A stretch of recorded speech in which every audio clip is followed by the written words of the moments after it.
కన్న కొడుకు కళ్ళ ముందే ఉన్న ఎదురుపడలేని పరిస్థితి. ఈ కష్టం ఏ తల్లిదండ్రులకు రాకూడదు.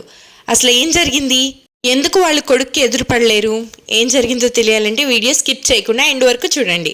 హలో అందరికీ, welcome to our. Please like, share and subscribe to our channel Hassu and జస్సు.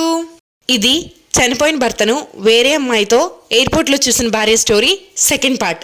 దీని ఫస్ట్ పార్ట్ కావాలంటే నేను కమెంట్ సెక్షన్లో పిన్ చేస్తాను. చూడని వాళ్ళు ఎవరైనా ఉంటే వెళ్ళి చూసేయండి. 5 సంవత్సరాల క్రితం చనిపోయిన భర్తని వేరే అమ్మాయితో ఎయిర్పోర్ట్లో చూసింది స్నేహ.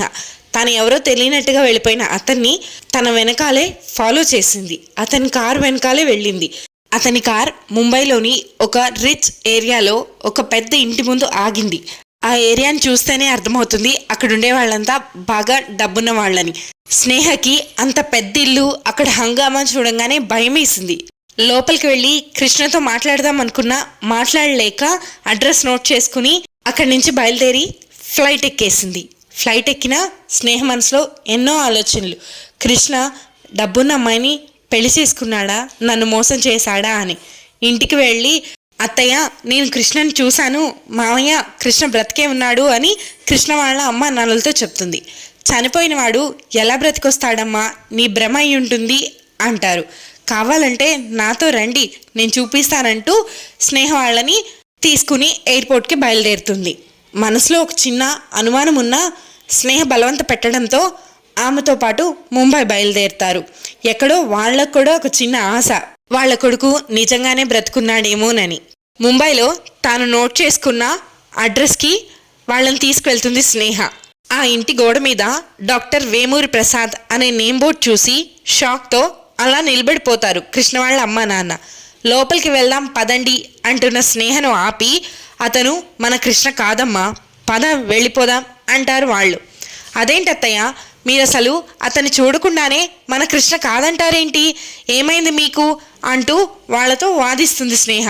ముందు ఇక్కడి నుంచి పదమ్మా, నీకంతా వివరంగా చెప్తాము, మనం ఇక్కడ ఎక్కువసేపు ఉండకూడదు అంటూ ఆమెను అక్కడి నుంచి తీసుకువెళ్ళిపోతారు వాళ్ళిద్దరూ. నేను ఇక్కడి నుంచి రాను, నేను నా కృష్ణుని కలవాలి, నాకు తోడుగా ఉంటారని మిమ్మల్ని తీసుకొస్తే మీరు చూడకుండానే ఇలా అంటారేంటి అంటున్న స్నేహను అక్కడి నుంచి బలవంతంగా తీసుకుని వెళ్ళి దగ్గరలో ఉన్న పార్క్లో కూర్చుంటారు. స్నేహ కోపంగా అతన్ని చూడనివ్వకుండా ఎందుకు తీసుకొచ్చేశారు, ఎందుకు అక్కడ ఉండకూడదు, అసలు ఆ పేరు చూసి మీరెందుకు కంగారు పడుతున్నారు అని అడుగుతుంది. ఇది ఒక 35 సంవత్సరాల క్రితం జరిగిన కథ. ఆయన పేరు డాక్టర్ వేమూరి ప్రసాద్. ఆయన భార్య ఇద్దరు చాలా మంచివాళ్ళు. అప్పుడు మేము చాలా పేదరికంలో ఉండేవాళ్ళం. వాళ్ళింట్లోనే నేను తోట పని అది చేస్తూ ఉండేవాడిని. నేను పెద్దగా చదువుకోలేదు కనుక ఏదో అలా చిన్న చిన్న పనులు, ఇంటి పనులు చేసుకుంటూ మీ అత్తయ్యను పోషిస్తూ ఉండేవాడిని. అదే టైంలో మీ అత్త గర్భవతి అయింది. మీ అత్తయ్యకు డెలివరీ చేయించడానికి కూడా నా దగ్గర డబ్బులు లేని టైంలో ఆయన హాస్పిటల్లో ఫ్రీగా డెలివరీ చేశారు. మీ అత్తయ్యకు కొంచెం కాంప్లికేట్ అయ్యి సర్జరీ చేయాల్సి వచ్చింది. అయినా కూడా ఆయనే అంతా దగ్గరుండి చూసుకున్నారు. ఒక బిడ్డని పెంచటానికే ఇద్దరం కష్టపడితే గడవని మాకు కమల పిల్లలు పుట్టారు. కమల పిల్లలైతే పుట్టారు, కానీ వాళ్ళిద్దరిని సరిగ్గా పెంచలేమేమో అన్న దిగులుగా ఉన్న టైంలో డాక్టర్ గారు మా దగ్గరికి వచ్చి, సిటీలో నాకెంత పలుకుబడి ఉన్నా, ఎంత పేరున్నా, ఎంత డబ్బున్నా నాకు బిడ్డలు లేరు అనే లోటు నన్ను దహించేస్తోంది. మీకు కమల పిల్లలు పుట్టారు కదా, నాకు ఒక బిడ్డని ఇస్తావా, నేను ఏ లోటు రాకుండా చూసుకుంటాను అని మమ్మల్ని ప్రాధేయపడ్డారు డాక్టర్ గారు. ఆయన బాధ చూడలేక కమల పిల్లల్లో ఒక పిల్లాడిని ఆయనకిచ్చి పెంచుకోమని చెప్పాను. కానీ డాక్టర్ గారు జీవితంలో ఎప్పుడు వాళ్ళకిచ్చిన పిల్లాడి కోసం రావద్దని, మీరే కన్న తల్లిదండ్రులు అని చెప్పొద్దని మా దగ్గర మాట తీసుకున్నారు. అంతేకాకుండా కృష్ణను ఏ లోటు రాకుండా పెంచడానికి కూడా మాకు కొంత డబ్బు సహాయం చేశారు. ఆ రోజు మేము ఒక పిల్లాడిని డాక్టర్ గారికి ఇచ్చేసి ఇంకొక బిడ్డతో సహా ఊరు వదిలి అక్కడి నుంచి వచ్చేసాం. జీవితంలో ఎప్పుడూ ఆ బిడ్డని కలవాలని ప్రయత్నం కూడా చేయలేదు.